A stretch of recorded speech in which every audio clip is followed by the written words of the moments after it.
di sebelah kanan saya. Perkenalkan, nama saya Neti Saki, saya sebagai pembawa materi.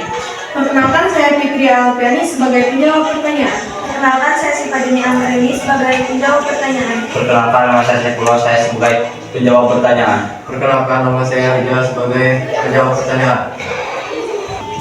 Alhamdulillah, puji syukur kita panjatkan kehadirat Allah Subhanahu wa Ta'ala yang telah memberikan kita rahmat, hidayah, sehingga dapat berkumpul di tempat ini. Serta salam semoga tercurah limpahkan kepada baginda alam yang Nabi Muhammad Sallallahu Alaihi Wasallam. Yang saya hormati Bapak Ibu Guru dan teman-teman semua, pada kesempatan kali ini kelompok kami akan mempresentasikan hasil diskusi mengenai distribusi pendapatan secara adil dalam negara demokrasi. Presentasi ini akan dibawakan oleh pemateri, kemudian dilanjutkan dengan sesi tanya jawab. Kepada pemateri, waktu dan tempat dipersilakan.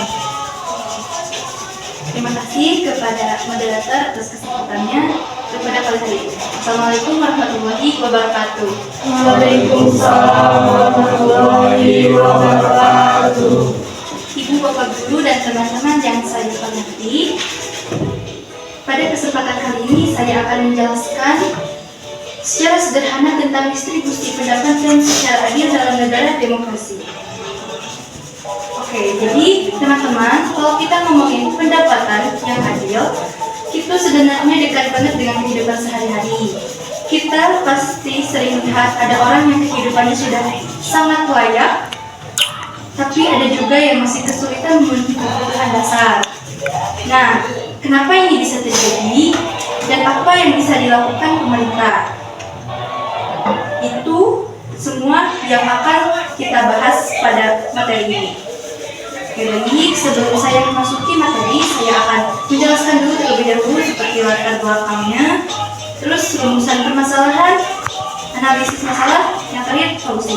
Oke, lanjut, kita langsung aja ke latar belakangnya. Oke, di negara demokrasi seperti Indonesia, pemerintah punya tujuan besar, yaitu menciptakan keadilan sosial bagi seluruh rakyat Indonesia atau semua warganya. Bukan cuma soal hukum atau keamanan, tapi juga soal ekonomi. Namun kenyataannya, seperti yang kita lihat, masih ada ketimpangan pendapatan. Ada daerah yang berkembang besar, tapi ada juga sebagian lainnya masih berjuang memenuhi kebutuhan dasar. Nah, padahal semua warga negara sebenarnya punya hak yang sama untuk hidup sejahtera.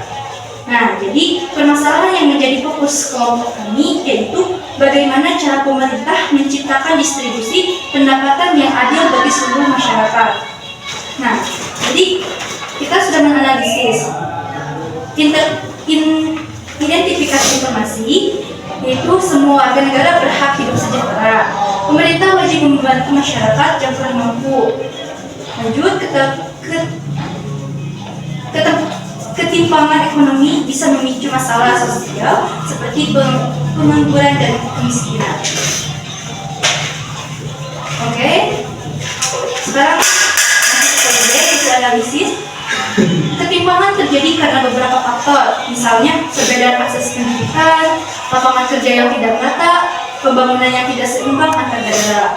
Karena itu, pemerintah perlu membuat kebijakan yang benar-benar menyentuh warga masyarakat. Nah, jadi kita evaluasi, memang semua ada program seperti bantuan dan pembukaan lapangan kerja, tapi belum semua tepat sasaran dan belum mencapai seluruh daerah. Maka perlu ada perbaikan supaya perbaikan program yang dibuat benar-benar efektif.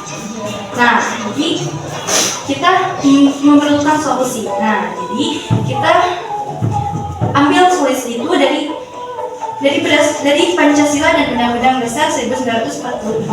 Nah, dari Pancasila yaitu kita ambil dasar kelima tentang keadilan sosial. Jelas bahwa pemerataan ekonomi adalah kewajiban negara. Nah, dari sila kedua, kemanusiaan yang adil dan beradab. Setiap orang berhak mendapatkan kehidupan dengan layak. Nah, menurut Undang-Undang Dasar, konstitusi kita menyebut bahwa pemerintah wajib memajukan kesejahteraan umum dan melindungi seluruh rakyat. Nah, yang poin terakhir yaitu solusi pemerat. Beberapa langkah yang bisa dilakukan pemerintah, yang pertama yaitu membuka lapangan kerja baru. melalui UMKM dan industri. Nah, yang kedua, pemaparan pembangunan ke daerah-daerah terpencil. Yang ketiga, bantuan sosial yang benar-benar tepat sasaran.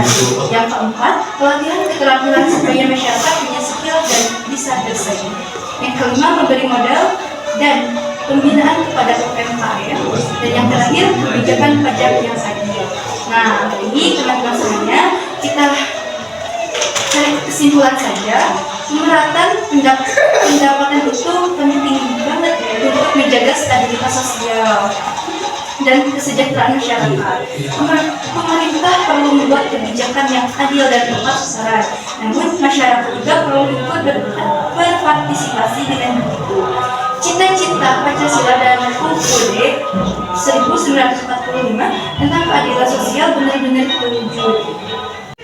Demikian pemaparan dari saya. Mohon maaf bila ada salah kata atau salah menyampaikan materi. Mungkin cukup sekian. Assalamualaikum warahmatullahi wabarakatuh. Waalaikumsalam warahmatullahi wabarakatuh. Terima kasih kepada materi atas penjelasan yang sangat jelas dan lengkap. Selanjutnya kita masuk ke sesi tanya jawab. Silakan kepada kelompok lain untuk memberi pertanyaan. Ingin bertanya, bagaimana cara pemerintah memastikan bahwa bantuan sosial benar-benar tepat sasaran dan tidak disalahgunakan? Baik, izin menjawab. Untuk memastikan bantuan sosial tepat sasaran, pemerintah perlu memperbarui data terpadu kesejahteraan sosial (DTKS) secara berkala, melibatkan perangkat terhadap seperti RT atau RW, serta menggunakan sistem digital seperti transfer langsung ke rekening penerima. Selain itu, pengawasan dan evaluasi rutin sangat penting untuk mencegah penyelewengan dan memastikan bantuan benar-benar diterima oleh masyarakat yang membutuhkan. Izin bertanya, apa peran masyarakat dalam membuat pemerintahan menciptakan distribusi pendapat yang lebih adil? Baik, izin menjawab. Masyarakat memiliki peran besar, antara lain memanfaatkan peluang kerja dan pelatihan yang disediakan pemerintah, mengembangkan UMKM, serta mendukung program-program pengentasan kemiskinan. Selain itu, masyarakat juga perlu jujur saat pendapatan agar bantuan tepat sasaran, serta ikut mengawasi jalannya program pemerintah. Dengan kolaborasi yang baik, pemerintah pendapatan dapat lebih mudah tercapai. Cukup. Tanya, bagaimana kebijakan pajak progresif dapat membantu mengurangi ketimpangan pendapat di Indonesia? Izin menjawab, pajak progresif membuat masyarakat berpenghasilan tinggi membayar pajak lebih besar karena pajak tersebut kemudian digunakan untuk program kebutuhan sosial, pembangunan daerah tertinggal, dan memperbaiki akses pendidikan serta kesehatan. Dengan demikian, pajak progresif dapat memperkuat keadilan sosial dan membantu mengurangi kesenjangan antara si kaya dan si miskin. Baik, terima kasih kepada penjawab dan seluruh peserta yang sudah berpartisipasi.